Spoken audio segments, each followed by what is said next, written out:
निज स्वरूप की कर पहचान, देख के रंग रंगीली माया, जो भी प्राणी भूल गए। अंबर से टूटे तारे सम, बन माटी की धूल गए। घर परिवार की खातिर मूर्ख पाप कमाया करते हैं, उनके पोषण की खातिर पर पंच रचाया करते हैं। जोड़े जोड़े कर माया तूने चिंता और बढ़ाई है, व्यर्थ में यूं पड़ी है रहती, बनती नहीं सहाई है।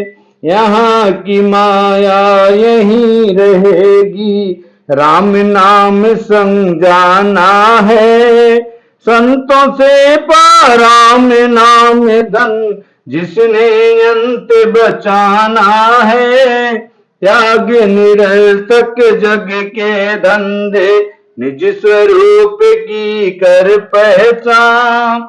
कहाँ से आया कहाँ है जाना, कहे अवतार गुरु से जान। निरंकारी बाबा श्री गुरुदेव हरदेव जी महाराज फरमाते हैं कि यदि हम अस्थाई सुख चाहते हैं, अगर सदैव आनंद चाहते हैं, तो हमें परमात्मा की शरण लेनी पड़ेगी, क्योंकि परमात्मा ही अडोल है, सदा रहने वाला है, सत्य चित्त आनंद है। इसे पाकर ही हम परम आनंद को प्राप्त कर सकते हैं। परमात्मा की जानकारी बिना अस्थायी तौर से सुखी होने का दावा किया जा सकता है।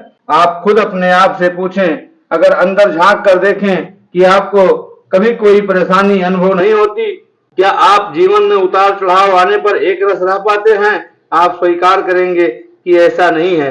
कभी किसी न किसी कारण से कोई ना कोई परेशानी आ ही जाती है। इसका कारण साफ है, क्योंकि ये दुनिया के सुख अस्थाई नहीं, सदा रहने वाले नहीं। इस सुख की अवस्था को अस्थाई बनाने के लिए परमानंद की जानकारी जरूरी है। एक दृष्टांत से इस बात को हम समझते हैं। एक चरवाहे ने जंगल में हीरा पाया, उसने चमकदार देख करके अपनी बकरी के गले में डाल दिया। उस व्यक्ति की आर्थिक स्थिति अच्छी नहीं थी, दर दर भटकता घूमता था, सबसे पैसा मांग कर जिंदगी चलाता था। एक बार पशु चारा चर रहा था तो एक पारखी आदमी निकला। उस चरवाहे ने उससे कहा, बाबू कई दिन से भूखा हूँ, 8 आने पैसा दे दो। इतने में उस व्यक्ति की नजर बकरी के गले में पड़ी। वह हैरान रह गया कि यह तो कई कैरेट का बड़ा असली हीरा है। उसने कहा, भाई तुम तो काफी रईस आदमी हो, पैसा क्यों मांगते हो? अरे तेरी बकरी के गले में लाखों का हीरा है। सुनकर वह नाच उठा, वह हीरे की कीमत से मालामाल हो गया। इसी प्रकार हम अज्ञान से हीरे जैसी आत्मा न पहचान कर कंगाल बने रहते हैं और निस्वरूप के ज्ञान से वंचित रहते हैं। अगर आत्मबोध हो जाए तो दर दर 84 में न भटकना पड़े, हम जीवन मुक्ति पा लें। परंतु इस हीरे का ज्ञान तो गुरु ही दे सकता है। जिसने राम नाम धन पाया, वह सबसे धनवान कहाया। दुख दुविधाओं से बच जाता, जिसने राम नाम को ध्याया। उसका सदा लाभ ही होता, राम नाम धन पा लेता जो। राम नाम धन पा लेता जो, पूरी उसकी हर आशा हो। उसका मार्ग सुलभ हो जाए, राम नाम का जो गाता है। कहे अवतार राम नाम को, केवल सत्य गुर ही बतलाता है। एक दृष्टांत के माध्यम से हम इसको समझने की कोशिश करेंगे। एक बार हरियाली तीज के दिन बांके बिहारी के दर्शन के लिए वृंदावन में भारी भीड़ थी। संत सूरदास ने सोचा, मैं भी मंदिर जाकर उस इष्ट देव के चरणों में हाजिरी लगा लूं। वह भी भीड़ में जा पहुंचे, भीड़ में फंस गए। चरमचक्षु थे नहीं, लोग धक्का लगाकर दूर कर देते। एक ने कहा, बाबा तेरी तो आंखें नहीं, तू काहे को भीड़ में ख्वार हो रहा है? कहने वाले और धक्का देने वालों को क्या पता कि यह चक्षुविहीन साधारण सूरदास नहीं, यह तो संत कवि परम भक्त सूरदास हैं। हट जा एक तरफ, आंखें हैं नहीं, चला भगवान के दर्शन के लिए। सूरदास ने कहा, भाई आंख वाले सुन, मेरे तो आंख नहीं, पर क्या भगवान की आंख नहीं? अरे उसे तो मैंने कई बार दिव्य चक्षु से देखा है, आज तो मैं इसलिए जा रहा हूँ कि मेरी चर्म चक्षु उसे देख पाए या नहीं, पर परमात्मा मुझे जरूर देख ले, उसकी नजर मुझ पर पड़ जाए, बस उसकी रहम भरी आंख ही मुझे अमर बना देगी, मैं तो अमर हो जाऊंगा, बस मैं तो इसीलिए जा रहा हूँ। उसकी नजर ही सब पापों को दूर कर देती है। लोगों ने सुनकर सर झुका लिए, चुप हो गए। सूरदास ने अपनी हाजिरी लगाई। एक बार बीरबल अकबर बादशाह से फरमा रहे थे, जहां पना वफादार होना चाहिए, गद्दार नहीं। बादशाह बोले, मुझे वफादार और गद्दार आमने सामने दिखाओ। बीरबल ने कहा, महाराज कल ही दिखा दूंगा। दूसरे दिन बीरबल अपने दामाद को और अपने घर के कुत्ते को ले गए। बादशाह ने कहा, लाए हो वफादार और गद्दार? बीरबल बोले, महाराज सामने हाजिर है। दामाद की ओर इशारा करते हुए बोले, इन्हें आप उदाहरण के तौर पर गद्दार समझिए और यह कुत्ता वफादार का रूप है। बादशाह ने कहा, क्या बकवास कर रहे हो? बीरबल बोले, महाराज मैं सच कह रहा हूँ, यह दामाद हैं। मैंने अपने दिल का टुकड़ा कन्या दे दी, पर हमेशा दहेज का लोभ बना रहता है। जब आते हैं नई नई मांग पेश करते हैं, कभी यह नहीं सोचा अरे इसने मुझे कन्या दी है, इसकी कृतज्ञता भी महसूस नहीं करते। और यह है कुत्ता, इसे एक रोटी का टुकड़ा मिलता है, दिन रात पूंछ लाता है, इसकी यह वफादारी है, यह वफादार है। किसी ने मुझे कुछ दिया है, शुक्रिया अदा करना जानता है जापना। इसी प्रकार परमात्मा ने इस जीव को क्या क्या रहमत नहीं बख्शी। सूरज, चांद, सितारे, पृथ्वी, जल, अग्नि, जीवन, मन, बुद्धि सब कुछ दातार ने दे दिया है। दामाद की तरह मेहमान बनाकर भेजा है, परंतु इंसान सब भूल जाता है। कुछ भक्ति करे, सुमिरन सत्संग करे, कुछ भी इस परमात्मा को धन्यवाद नहीं देता। मुंह से धन निरंकार बोलने में भी कंजूसी करता है, जबकि इसी के रहम पर सब पाया है। माया की गुलामी में जिंदगी गुजार देता है, ना आत्मा को पहचाने और ना परमात्मा को, और ना गुरु से जानने की कोशिश ही करे। अपने अवगुण कभी न देखे, औरों को समझाता है, खुद को यूं चल रहा है मानो जन्म हारता जाता है। भूल निहार अधम मानो पर दया करो हे दया निधान। माया मद से भ्रमित जीव को दे दो भक्ति का वरदान। निज कर्मों से मिले न मुक्ति, सतगुरु ही करता उद्धार। शरणागत अवतार गुरु का, लेता अपना जन्म सवार। एक बार एक महात्मा के साथ उनका शिष्य जा रहा था। रास्ते में एक नगर मिला। शिष्य बोला, महाराज यह तो बड़ा अजीब नगर है, यहाँ सब माल मिलेगा 4 आने वाली बात है। महाराज बैगन भी 4 आने, पाव, दूध भी, जलेबी भी और सोना चांदी भी। मैं तो यहाँ रहना चाहता हूँ, कृपा कर मुझे आज्ञा देवें। गुरु ने कहा, बेटा जहाँ पर लोगों को बैगन और सोना की विशेषता ही नहीं मालूम, बैगन के भाव सोना बिकता हो, वह स्थान खतरे से खाली नहीं। यहाँ के लोगों के पास ज्ञान की कमी मालूम देती है। अज्ञानियों के देश में नहीं रहना। अंधेर नगरी चौपट राजा, टका शेर भाजी टका शेर खाजा। निकल चल प्यारे। परम शिष्य ने कहा कि महाराज सस्ते भाव में दूध रबड़ी मिलेगी, जरा सेहत बनेगी, बाद में सोना चांदी खरीद कर चल पड़ूंगा। गुरुजी चल पड़े और कहते गए, यदि फंस जाना तो मुझे याद करना। शिष्य ने खूब शक्कर, रसगुल्ले, रबड़ी, मलाई, खीर, हलवा उड़ाया। गर्दन मोटी, शरीर लाल हो गया। रोज ही वहां के राजा और नगर को धन्यवाद देता। इधर एक दिन राजा का दूसरा महल बन रहा था। इंजीनियर, कारीगर, मिस्त्री लगे हुए थे। एक रोज नौकर ने सीमेंट में इतना पानी डाल दिया कि बेकार सी हो गई। इंजीनियर ने कहा, अरे तुमने यह क्या किया?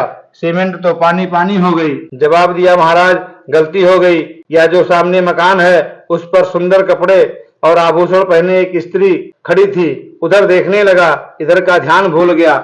इंजीनियर ने कहा कि चल राजा के सामने पेश होना पड़ेगा। राजा ने पूछा, कैसे इतनी भारी भूल की? सीमेंट के खराब होने से सारे काम रुक गए। उसने कहा, दीनबंधु मेरी आंखें सामने खड़ी आभूषण वस्त्र पहने स्त्री पर चली गई और गलती हो गई। राजा ने कहा, मंत्री जी उस औरत को पेश किया जाए। औरत आई।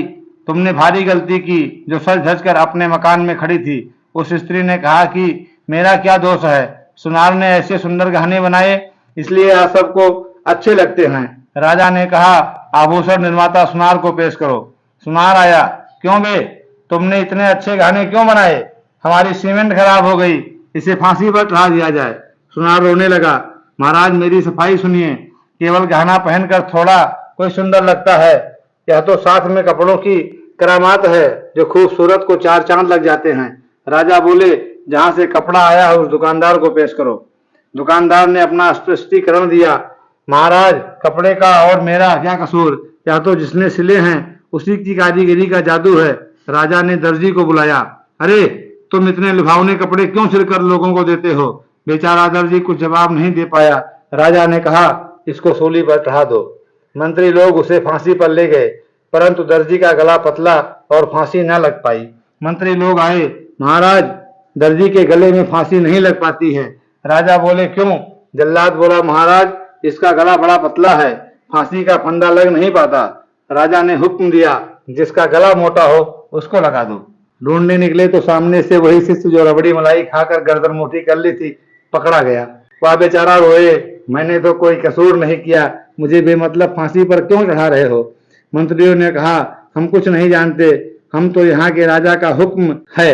तब उस मौत उड़ाने वाले शिष्य को गुरु की याद आई। ठीक कहते थे गुरुजी, अंधेर नगरी चौपट राजा, टके शेर भाजी टके शेर खाजा, कल फांसी लग जाएगी। अरे गुरुजी इस बार बचा लो, अब छूटा तो कभी नहीं आऊंगा। इतनी ही देर में गुरुजी पधारे। पूछा, क्यों बेटा? मैं तो पहले ही कहता था पर तू नहीं माना। खैर राजा को दरख्वास्त दी कि हम आपके दर्शन करना चाहते हैं। राजा ने गुरु को बुला लिया। क्या तकलीफ है? राजा ने पूछा। महाराज तकलीफ नहीं, खुशी का समाचार है। महाराज मुझे रात को एक सपना आया कि कल किसी को फांसी होने वाली है। अगर इस क्षण जिसकी फांसी होगी उसे इंद्र देवराज का पद मिलेगा। इसे छोड़ दो महाराज, मुझे फांसी दे दी जाए। राजा ने कहा, मंत्रियों उस अभागे को छोड़ो, चलो हम सब फांसी पर चढ़े। मैं वहां का राजा बनूंगा और इंद्र दरबार के तुम मंत्री। राजा बोले, महाराज आपका तो कोई कसूर नहीं, आपको फांसी नहीं होगी और उसको भी नहीं। इतना बड़ा अवसर हम खोने नहीं देंगे। गुरुजी गए शिष्य के पास, चल मेरे साथ, इसी वक्त भाग चल। काम बन गया।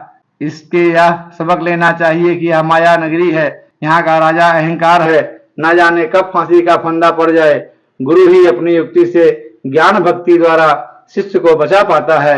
यहाँ के राजा का अहंकार का मंत्रिमंडल काम क्रोध लोभ मोह मद भय लोभ बड़ा जुल्मी है, किसी की नहीं सुनता। माया यूं अपने भक्तों का देती नाम निशान मिटा, जिस प्रकार नागिन खुद अपने बच्चों को जाती है खा। विशद काल में माया निज भक्तों को नहीं बताती है।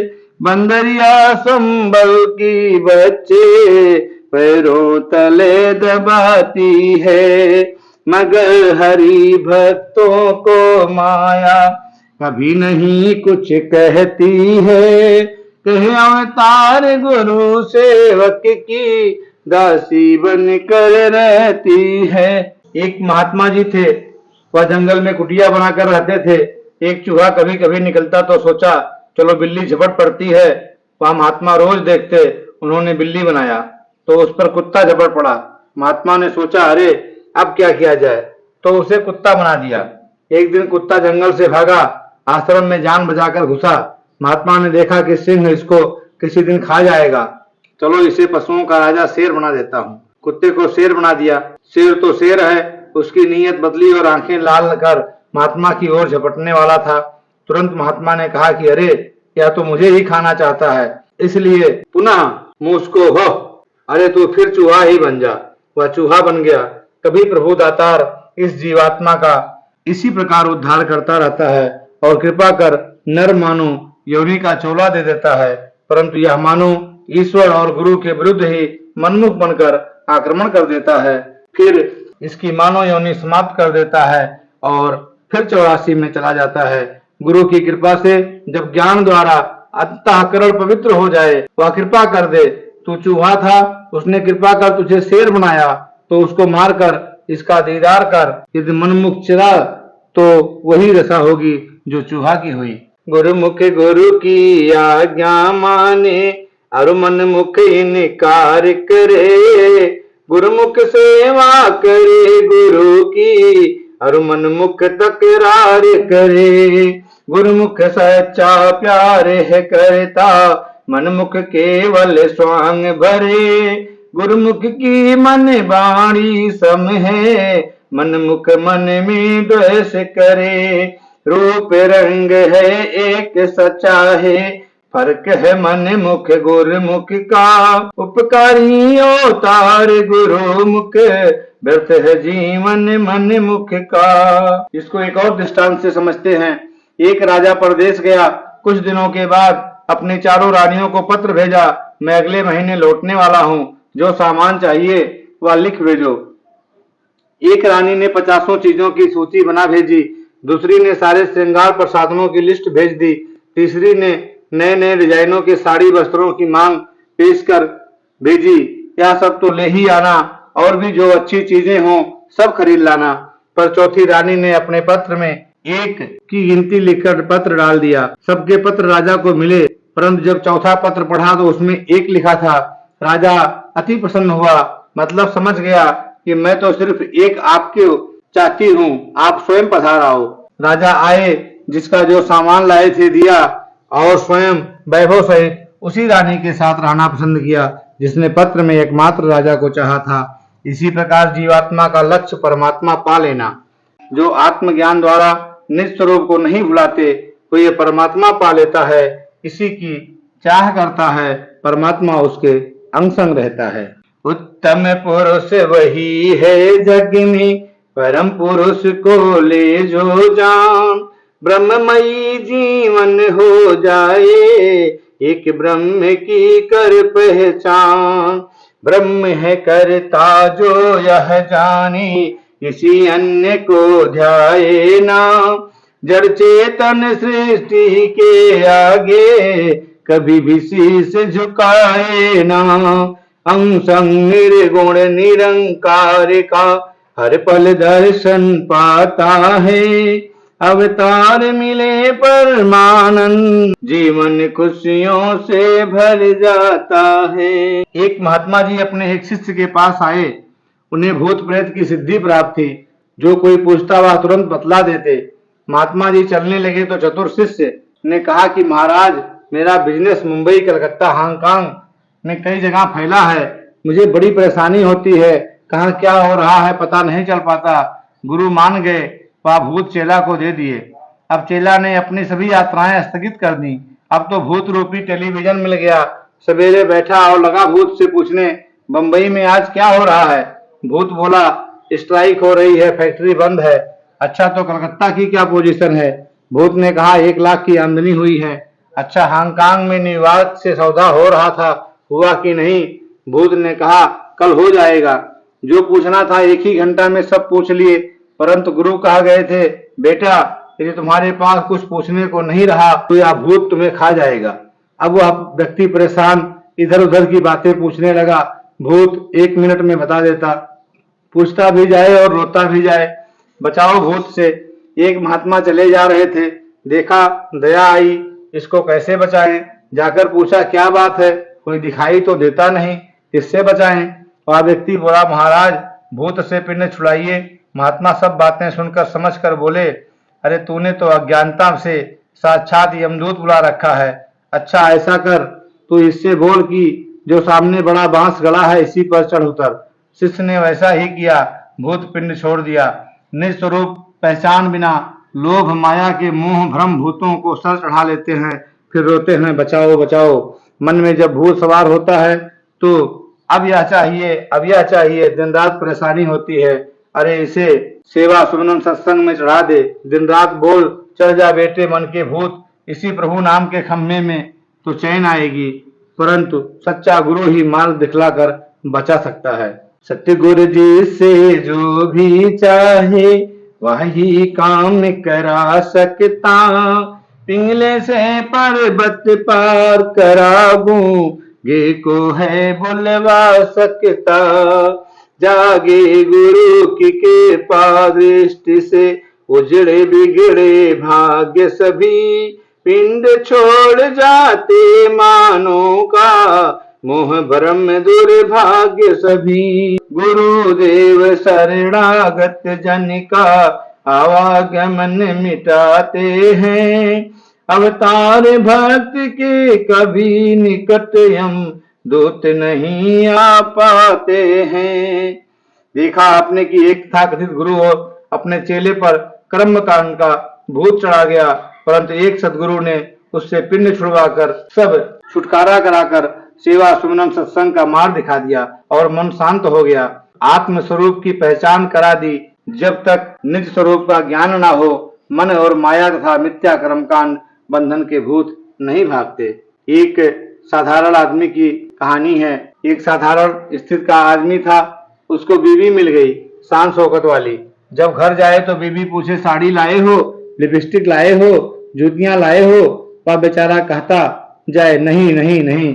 बीबी फिर जूती लेकर उसके पीछे पड़ जाए। कभी कभी मारे भी। बेचारे की खोपड़ी के बाल भी कम हो गए थे। उसने कहा भगवान कल्प वृक्ष मिले तो फिर मांगे पूरी हो। आखिर एक दिन कल्प वृक्ष मिल गया और उसकी छत्र छाया में बैठा और सोचने लगा आज बढ़िया साड़ी मिले तो बीवी को दे दें। तुरंत बढ़िया साड़ी हाजिर हो गई। उसने पहचान लिया कि यह तो कल्प वृक्ष है, मांग लो जो जो चाहिए। एक मकान हो जाए, मकान बन गया। अब कार, टेलीविजन, धन दौलत सब मांगी, सब मिलता गया और वह माला माल। शान शौकत के ऐश आराम के सभी साधन जुट गए, क्योंकि कल्प वृक्ष से जो मांगोगे मिलता है। आत्मज्ञान, ब्रह्म ज्ञान, प्रभु का दर्शन सभी प्राप्त हो गया। लोक परलोक के आनंद मिल गए। जिंदगी में बाहर ही बाहर छा गई। जब गुरु शरण, प्रभु कृपा रूपी शरण मिल जाती है तो सभी समस्याएं हल हो जाती हैं। फिर वही श्रद्धा भाव से डटे रहना चाहिए। फिर गलत कार्य, गलत आचरण, मिथ्या सोच विचार, माया जाल में नहीं फंसना चाहिए। परंतु कभी कभी कल्प वृक्ष पाकर भी लोग आम भाव में पड़े रहते हैं तो मार्ग भ्रष्ट होकर लक्ष्य से दूर हट जाते हैं। अब जो दृष्टांत चल रहा था आगे पढ़िए। उस कल्प वृक्ष के नीचे बैठा व्यक्ति आनंद मग्न है, परंतु उसे ध्यान हुआ कि कहीं मेरी स्त्री ना आ जाए और जूतियां ना मारने लगे। उसको जूतियों का ध्यान आ गया। उसी समय स्त्री भी आ गई और चल पड़ी दनादन जूतियां। कल्प वृक्ष क्या करे जब भावना ही दूषित हो। हरि सुमिरन छोड़ जूतियां जो याद आ गई। मनुष्य को चाहिए कि कल्याण में विचार रखें। इसी प्रकार आदमी गुरु शरण में पहुंच भी जाता है और प्रभु साक्षात्कार की स्थिति भी पहुंच जाती है, परंतु उसे जूती रूपी माया भाषा मोह माया याद आती रहती है। माया का काम ही है जूतियां लगाना। भगवान ने जीवा दी है गुण गाने को, आंखें दी हैं दर्शन को, सर दिया झुकाने को, परंतु उल्टा गलत काम कर इंद्रियों का दुरुपयोग करता है। इस जीवन में गुरु कृपा कल्प वृक्ष है, उसका फल है ब्रह्म ज्ञान, सारी समस्याओं का समाधान। परंतु अभागे लोग कल्प वृक्ष को पाकर भी आत्म सुख से वंचित रह जाते हैं। जिनकी इच्छा कल्याणमयी नहीं होती, वह अपना और दूसरों का बुरा ही सोचते रहते हैं। हम तो डूबे हैं सनम, तुम्हें भी डुबा देंगे। अब इसी प्रसंग में एक दृष्टांत पढ़िए। एक महिला एक संत के पास गई। संत ने पूछा क्या हाल चाल है माई? स्त्री बोली महाराज बहुत परेशान हूँ, ऐसा आशीर्वाद दीजिए, एक मांगू दो मिले। संत ने कहा अच्छा जा, ऐसा ही होगा। वह देवी घर गई, मेरे एक लड़का हो जाए। उसके एक हुआ, पड़ोसियों के दो दो। उसने कहा एक बढ़िया मकान बने। अच्छा मकान बना, पड़ोसियों के दो दो हो गए। एक कार मांगी, पड़ोसियों के दो दो हो गए। उस स्त्री ने सोचा यह वरदान तो अच्छा नहीं, मैं एक मांगती हूँ और दूसरों को दुगने मिलते हैं, मेरे ही दुगने होने चाहिए।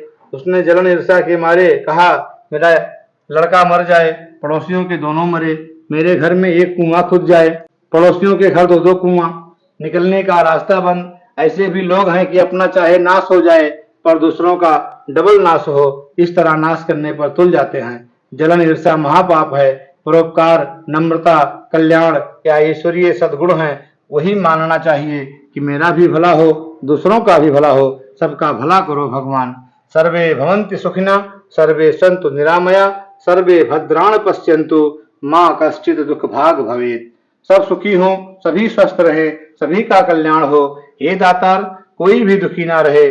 पर ऐसी कल्याण भावना गुरुमुख भक्तों में ही पाई जाती है। प्रभु कृपा से ही जियो और जीने दो की सद्भावना आ सकती है। एक मेहमान अपने रिश्तेदार के पास पहुंचे। पहले जब जाते थे तो खूब घी दूध खाने को मिलता था, अब की बार दूध नहीं मिला। पूछने लगे यार क्या बात है, तेरे घर में दूध का टोटा है? वह मित्र बोले हाँ भाई, एक भैंस है, बियाई थोड़ा दूर होता है, वह भी बच्चों को भी पूरा नहीं पड़ता। कुछ ऐसा ही खस्ता हाल है, क्योंकि अब की बार वर्षा अच्छी नहीं हुई, इससे हरा चारा घास खाने को नहीं मिलता। दूध कैसे हो? सूखा भूसा भैंस देखती तो है पर खाती नहीं। मेहमान बड़े होशियार थे, उनको एक स्कीम सूझी। कहने लगे, भाई एक बात कर, इस भैंस की आंखों के माप का एक हरा हरा दिखने वाला चश्मा बनवा ला। मित्र गया और हरा चश्मा बनवा लाया। भैंस की आंखों में चश्मा लगाया और भूसा डाला। भैंस ने देखा तो भूसा हरा हरा दिखाई दिया। भैंस ने तुरंत झपटा मारा और खाती रही। एक दो दिन तो भ्रम में कुछ ना कुछ खाती रही। दूध भी कुछ बढ़ गया, एक पाव का एक सेर दूध देने लगी। दोनों मित्र अपनी अकल की दाद देने लगे। परंतु तीसरे दिन भैंस को मालूम हो गया कि इसमें तो कोई हरी घास का स्वाद ही नहीं। खाना बंद कर दिया। चश्मे ने 2 दिन ही करिश्मा दिखाया। वह तो थी ही भैंस अकल की दुश्मन, भ्रम में खा भी गई, परंतु उसे भी आखिर में पता चल ही गया। इसी प्रकार लोग अकल के दुश्मन हैं, जगत में माया की चमक में फंस जाते हैं, क्योंकि हरा चश्मा लगा बैठे हैं। परंतु यह चश्मा कब तक चलेगा? आखिर तो नीरस भूसा पता तो चलेगा ही। जो ज्ञानी हैं, जिन्होंने गुरु कृपा से निज स्वरूप की पहचान लिया है, वो इस माया के भ्रमजाल में नहीं फंसते। नकली क्षणभंगुर माया के आनंद को छोड़कर सच्चिदानंद परमानंद परमात्मा के असली आनंद में मस्त हो जाते हैं। एक बार राजा विक्रमादित्य राज्य से दूर भीषण मरुस्थल के निरीक्षण के लिए गए। वहां उन्हें प्यास लगी। मंत्रियों ने कहा, महाराज या तो मरुभूमि है, पानी मिलना कठिन है।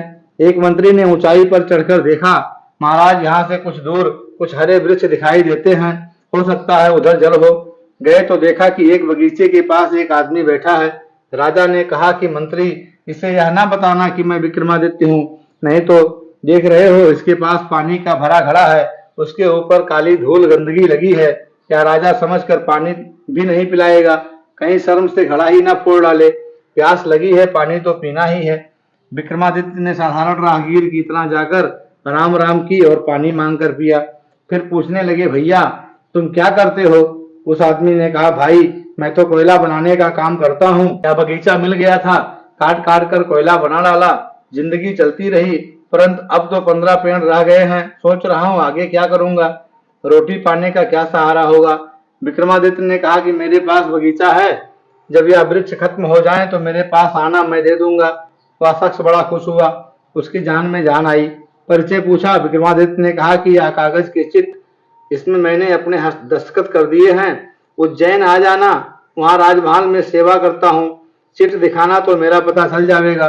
कुछ दिन में वह आदमी पहुंच गया। विशाल महल देखा तो सोचा, मेरा यार भी बड़े महल में नौकरी करता है। द्वारपाल को हस्ताक्षर वाली चिट्ठ दी, भाई इनसे मिलना है। द्वारपाल ने देखा तो हैरान रह गया, क्या तो महाराजा धीराज की जान पहचान का है। तुरंत राजा के पास भागा और चिट्ठ पेश कर दी। राजा विक्रमादित्य ने एक मंत्री को बुलाकर कहा, अरे वही आदमी आया है जिस बेचारे ने जल पिलाकर सेवा की थी, उसे एक चंदन का बगीचा अलॉट कर दो, जिंदगी सुधर जाएगी। मंत्री नीचे उतर कर आए, उसे ठौर ठिकाना बता दिया और कहा, जाओ संभाल लो, 500 पेड़ हैं। खुश होकर चला गया।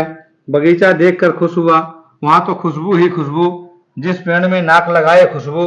उसने सोचा, अब कोयले का भाव तेज कर दूंगा, इन वृक्षों से खुशबूदार कोयला बनेगा। वह बेचारा सिर्फ कोयला ही बनाना जानता था। चंदन का बगीचा कोयला बना डाला और 4-4 आने में कौड़ियों के भाव भेज डाला। एक बार राजा विक्रमादित्य अपने मंत्रियों से बोले, चलो उस इलाके का निरीक्षण करें जहां उस व्यक्ति को चंदन का बगीचा दिया है। अब तो वह स्वागत सत्कार आवभगत खूब करेगा।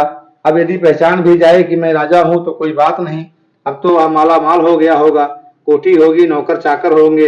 राजा जब वहां पहुंचे तो देखा कि बगीचा तो उजड़ा है, कुल 10-20 पेड़ खड़े हैं और वही गंदा घड़ा और माथे पर हाथ रख के सोच रहा है। राजा ने कहा, मंत्री जी इसकी हालत तो कोई सुधरी नहीं, या तो गरीब और कंगाल ही है। विक्रमादित्य ने जाकर पूछा, भाई क्या हाल है? तब उसने बताया कि मैंने कोयला बना डाला। विक्रमादित्य ने कहा कि मूर्ख, चंदन का बगीचा कोयला बना डाला, तुझे चंदन की पहचान नहीं। ले यह एक वृक्ष की 1 हाथ की लकड़ी, जरा बाजार में जा। जब वह गया तो बाजार वाले खुशबू असली चंदन सबने घेर लिया। कोई कहे 1 रुपया, कोई कहे 2 रुपया। क्या देखकर वह ज्ञानी रो पड़ा कि मैं लुट गया, बर्बाद हो गया। विक्रमादित्य ने कहा, अभी भी ये 10-20 वृक्ष ठीक ढंग से उपयोग करे तो तेरी जिंदगी आराम से कट सकती है। कहने का तात्पर्य यह है कि कभी हमने परमात्मा की थोड़ी सेवा सुमरन सत्संग किया होगा। इस दाता ने हमें चंदन के बगीचे की तरह खुशबूदार या मानो जीवन अलाट कर दिया है, परंतु अज्ञान से इसे हम काम, क्रोध, लोभ, मिथ्या, आडंबर, अहम भाव, द्वैत भाव की अग्नि से कोयला बना डाला है। अब भी यदि चेत जाएं तो चंदन की तरह 10-20 वर्ष बाकी बचे हैं तो भी गुरु कृपा से उद्धार हो सकता है। बिना निज स्वरूप पहचाने हम सारा जीवन कोयला बना डालते हैं। आत्मा परमात्मा की अभेदता, एकता समझ नहीं पाते। केवल ईर्षा, अपकार, बुराई, मायाजाल, परपंच के अंगारों में सुलगते रहते हैं। आत्मबोध के बिना माली हालत सुधर नहीं सकती। हम आत्मा पाकर भी आत्मज्ञान और ब्रह्म ज्ञान के बिना गरीब कंगाल बने रहेंगे। क्यों प्राणी मोह की निद्रा में जीवन ध्येय बिसराया है, चेतन होकर कार्य सिद्ध कर जिसके लिए तू आया है। बीत गया अनमोल समय तो पछताएगा हे नादान, आखिर इस संसार में प्राणी 4 दिनों का तू मेहमान है। अनमोल मनुज तन प्राणी इसका मिलना नहीं आसान, मात गर्भ में ध्याया जिसको अब क्यों भूल गया भगवान। है अनभिज्ञ तू निज स्वरूप से सतगुरु से कर ले पहचान, जगदीश्वर को जान ले प्राणी जिसने दिया है जीवन दान। दर में राज को उत्तर क्या देगा या तो तू सोच विचार, अवतार है अब या तुझ पर निर्भर जीवन बाजी जीत यहाँ। एक माँ की घर में सुई खो गई, अंदर उजाला खत्म हो गया तो वह बाहर उजाला में ढूंढने लगी। कुछ लोग जा रहे थे, बोले अरे बूढ़ी माँ क्या खोज रही हो? बेटा सुई खो गई है। सब मदद करने लगे पर सुई नहीं मिली। सबने पूछा माँ किस जगह गिरी है? माँ ने कहा बेटा अंदर खोई है घर के भीतर, पहले तो वहीं ढूंढती रही मगर यहाँ उजाला देखकर यहाँ खोज रही हूँ। सब हंसने लगे। माता जी खोई कहीं ढूंढ कहीं रही हो, अर्थात आत्मा और परमात्मा हमारे अंग संग हैं, परंतु हम उसके आनंद की प्राप्ति खोज रहे हैं बाहर माया में। परंतु कहाँ खोजना है, कैसे खोजना है वह तो गुरु ही बता सकता है, अन्यथा कई जिंदगी खोज खोज कर हार जाएंगे, निज स्वरूप की पहचान नहीं हो पाएगी। एक बार गणित के अध्यापक ने क्लास में पूछा, बच्चों यदि एक बाड़े में 50 भेड़ें हों, उसमें से 20 बाहर निकल जाएं तो कितनी शेष बचेंगी? सबने बताया कि 30 रह जाएंगी। एक बालक ने कहा कि यह गलत बोलते हैं मास्टर जी, एक भी बाकी नहीं रहेंगी। मास्टर ने कहा कैसा अनुशासनहीन बालक है, गलत जवाब देता है। बालक ने कहा सर मैं ठीक कह रहा हूँ, जब एक भेड़ चलेगी तो सारी की सारी उसके पीछे चलेंगी और सब चली जाएंगी, एक भी नहीं बचेगी। इसी तरह इस जगत की भेड़ चाल है, सब माया के रिश्ते के पीछे भागे जा रहे हैं, कोई निज स्वरूप की नहीं पहचान रहा। जो गुरु शरण में आ गए उन्होंने पहचान लिया। स्वार्थ के ही संबंध है सारे, चाहे बहन या भाई है, निश्चल प्यार रहा ना जग में, बना जगत दुखदाई है। भेड़ चाल बस भटक रहे सब, कोई न करता सत्य विचार। कौन हरि है कैसे पाए, कोई न जाने इसकी सार।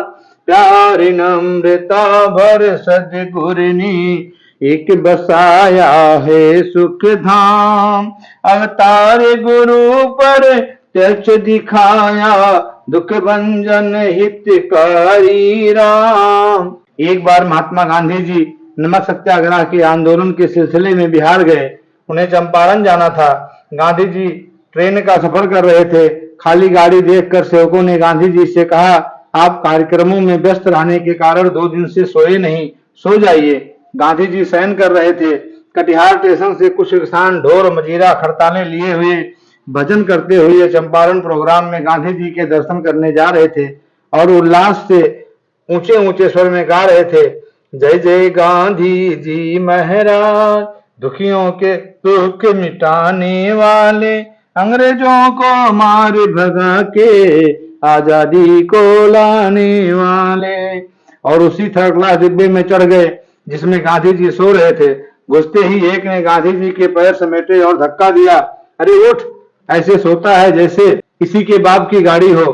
गांधी जी उठकर एक तरफ बैठ गए। सेवक कार्यकर्ता भी चौंके, पर सबने कीर्तन सुना, जय जय गांधी जी महाराज प्रसन्न हुए। एक ही व्यक्ति गुस्से में गांधी जी से बोला, कहां से आया है, गाड़ी में बैठना भी नहीं आया, पैर फैलाकर सो गया। कार्यकर्ता उसे डांटने वाले थे कि गांधी जी ने इशारा किया। गांधी चंपारण पहुंची। वहां आंदोलन के नेता डॉक्टर राजेंद्र प्रसाद आदि स्वागत करने आए थे। प्लेटफार्म गांधी जी की जयकारों से गूंज उठा। लोगों ने पुष्पमाला लेकर गांधी जी का स्वागत किया। जब उन कीर्तन वालों ने देखा कि जिसको हम धक्का दे रहे थे वही है गांधी, पछताने लगे और शर्म से सिर नीचे झुक गए। गांधी जी ने सबको गले लगाया, भाई तुम्हें मेरी पहचान नहीं थी, तुम्हारा दोस्त नहीं, तुम यह तो समझते हो कि गांधी जी कोई है, परंतु न पहचानने के कारण गड़बड़ हुई।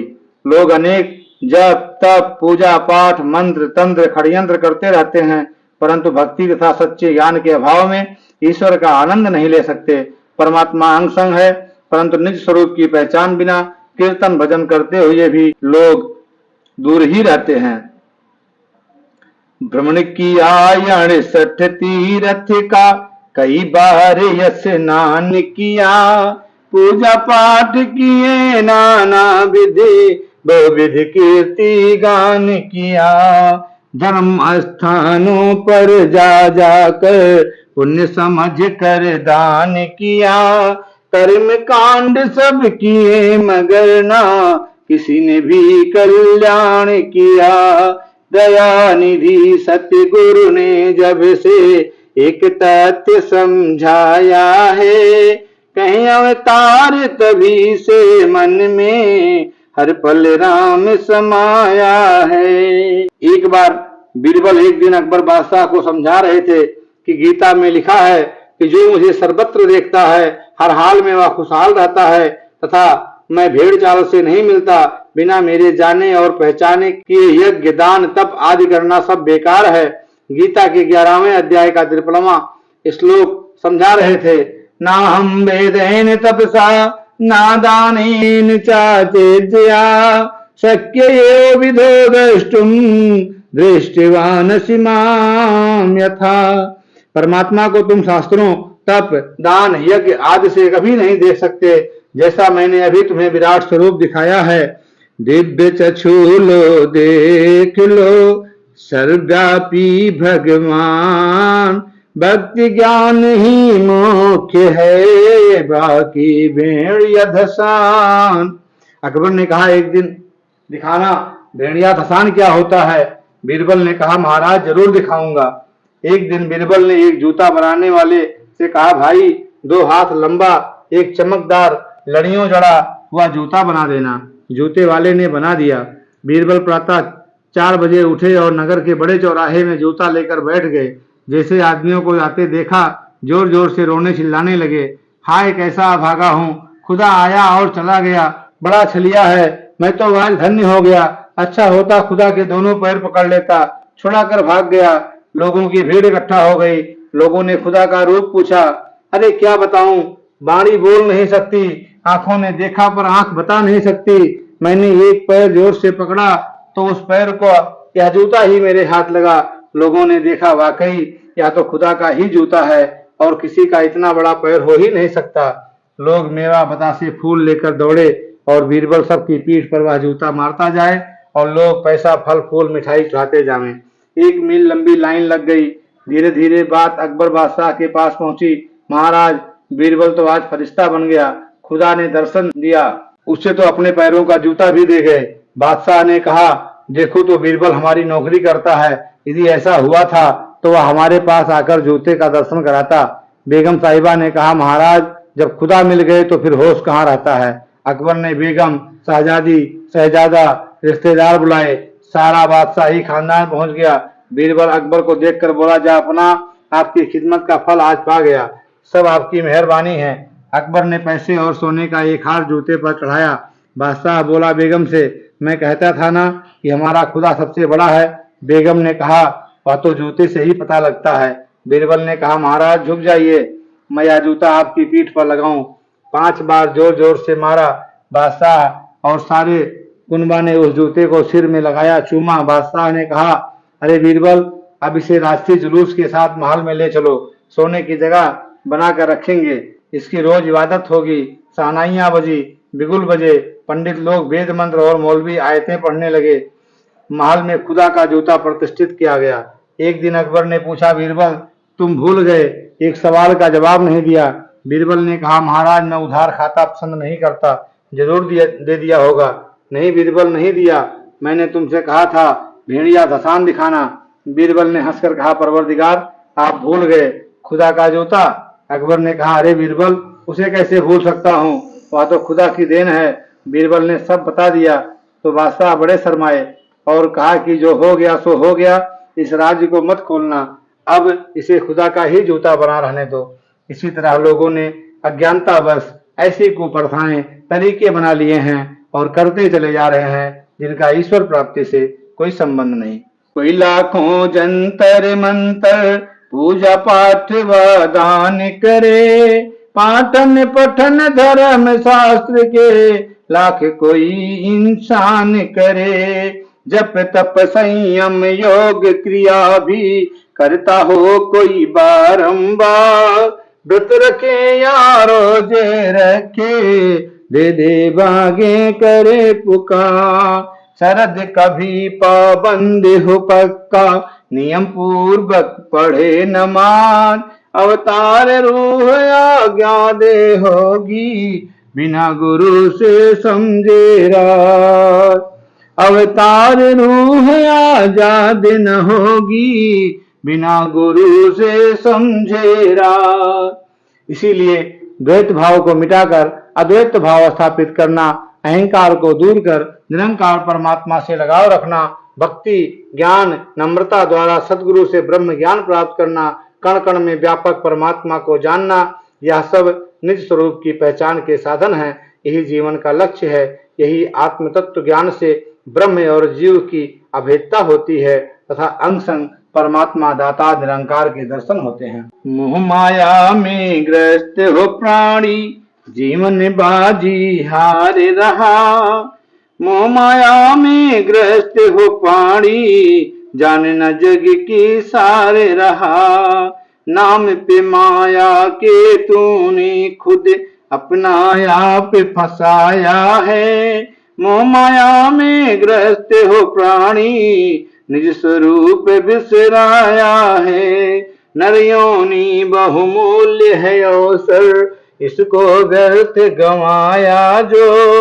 अवतार निरर्थक जन्म है तेरा, गुरु ज्ञान ना पाया तो। जैसे जब बंदर को पकड़ना होता है तो लोग छोटे मुंह वाले घड़े में चना रख देते हैं। बंदर घड़े के पास जाता है और दोनों हाथ उसमें डालता है और अपने हाथ में पकड़कर मुट्ठी बांध लेता है। फिर जब लोग पकड़ने जाते हैं तो बंदर भागने लगता है तो घड़ा भी उठता है। अब बंदर समझता है कि अरे पकड़ लिया गया, यदि उसे यह आत्मज्ञान हो जाए कि मुट्ठी खोल दूं तो भाग सकता हूं, परंतु जब हाथ डाला था चला गया, मुट्ठी बंध गई तो घड़े का मुंह छोटा होने से हाथ नहीं निकल पाता, अज्ञान में पकड़ा जाता है और कैद में आ जाता है। लोग कहते हैं क्या करें, माया जाल ने जकड़ रखा है। अरे माया जाल ने नहीं, तुमने पकड़ रखा है। जिसे आत्मज्ञान निज स्वरूप की पहचान होगी तुम अपने आप छोड़ दोगे। एक चरवाहा जंगल में भेड़ें चरा रहा था, छोटा सा शेर का बच्चा मिला, उसे भी भेड़ों के साथ रख दिया और उन्हीं के साथ चराने ले जाए। शेर बच्चा भी भेड़ों की चाल सीख गया, उसी तरह कान नीचे करके चले। एक दिन जंगल में खड़ा था, एक शेर की आवाज आई, उसने शेर को देखा तो ज्ञान हुआ कि मैं तो शेर हूँ और एक बार जोर लगाकर गरजा तो भेड़ें और चरवाहा बेहोश हो गए और शेर का बच्चा भाग निकला और अपने आप को पहचान लिया। जब तक निज स्वरूप का ज्ञान और पहचान नहीं हो तो जीव माया के बस में रहता है और अज्ञान में पड़ा रहता है। जिस दिन इसे सदगुरु से यह ज्ञान प्राप्त होता है कि मैं तो आत्मा हूँ, अरे मैं मकान नहीं मकान वाला हूँ, देह नहीं देही हूँ, मैं संसारी नहीं निरंकारी हूँ, मैं निरंकार पार ब्रह्म का सनातन अंश हूँ, अर्थात गीता के आधार पर जीव भूता सनातना हूँ तो वह जीवन मुक्त हो जाएगा। वेद हमें समझाता है सा ओत प्रोतः विभु प्रजासु, परमात्मा सब में स्थित है, अंग संग है। उपनिषदें समझाती हैं तत्र को मोहा का शोका एकत्व मनुपश्यता, जिसने एक प्रभु का दर्शन कर लिया वहां मोह शोक सब समाप्त। विद्यते हृदय ग्रंथि छिद्यन्ते सर्व संशया क्षीयन्ते चास्य कर्माणि तस्मिन् दृष्टे परावरे। पार ब्रह्म परात्पर ब्रह्म दर्शन से अज्ञान की सारी गांठें खुल जाती हैं, सभी पाप दोष ताप संशय आदि कट जाते हैं, सभी कर्म फल यौन बंधन मिट जाते हैं। एक ब्रह्म अय्यात्मतां ब्रह्म सोऽहमस्मि तत्त्वमसि तत्सत प्रज्ञानंदम ब्रह्म। एक है, यह आत्मा ब्रह्म है, वह मैं तू ही तू है, ज्ञान आनंद का सागर ब्रह्म है। आत्मा वारे दृष्टव्या मंतव्या श्रोतव्या निधियाध्यात्तव्या। अरे आत्मा को जानो देखो पहचानो मानो सुनो बार बार साक्षात्कार करो। गीता बताती है ब्रह्म सत्यम जगत मिथ्या जीवो ब्रह्म वना परः। अज्ञानता से ऊपर उठो, ब्रह्म सत्य है जगत झूठ है, जीव ही ब्रह्म है, ब्रह्म ज्ञान प्राप्त करो। गीता कहती है नैनम छिद्यन्ति शस्त्राणि नैनम दहति पावका नाचैनम क्लेशयन्त्यापो ना शोष्यत मारुता।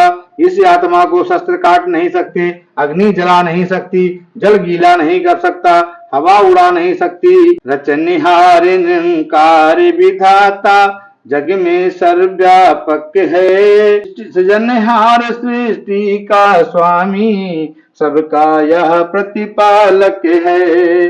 शस्त्र इसे ना काट सके और वायु नहीं उड़ा सकती, पानी से या नहीं भीगता आग न इसे जला सकती। तू इसका ही अंश है प्राणी, इसकी ज्योति की ज्योति है। ब्रह्म खुद को कौड़ी समझे वैसे तो तू मोती है। हरि ही तेरा असल ठिकाना, हरि ही तेरा रूप महान। बिना गुरु के हो नहीं सकती सत्य में इसकी पहचान। इस पर ही विश्वास किए जा, इसका ही तू ध्यान लगा। अवतार गुरु से देख हरि को, तू ही कहता जा। मधुर बचन हो नम्र भाव हो, सत्य गुर यही सिखाता है। हरदम सबका भला ही सोचो, गुरु यही बतलाता है। हरि की इच्छा शुभ कर मानो, सत्य गुरु यह समझाता है। आत्म तत्व का परम तत्व से गुरु संजोग कराता है। आवागमन मिटा है जब से निज स्वरूप पहचाना है। उतारे गुरु के वचन द्वारा रमि राम को जाना है। अवतार गुरु के वचन द्वारा रमि राम को जाना है। जय निरंकार जी।